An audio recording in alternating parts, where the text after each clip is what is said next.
أهلا وسهلا بكم أصدقاء ومتابعي القناة في فيديو جديد باش نتناولوا فيه كالعادة أهم مواضيع وأحداث الساعة. لكن قبل البداية رجاء أصدقاء التفضل بالاشتراك في القناة وتفعيل الجرس باش تشجعونا على مزيد من الفيديوهات وباش يوصلكم كل جديد إن شاء الله.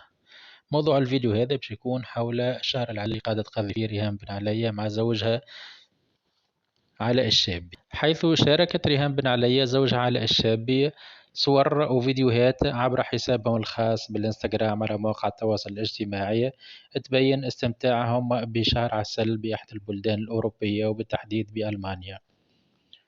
وتظهر ريهام في الصور هذه اللي هي في قمة السعادة، وهي إشارات للناس اللي شكوا في حب علاء لها وقالوا اللي هو ما زال يعيش على أطلال رمل الذويبية.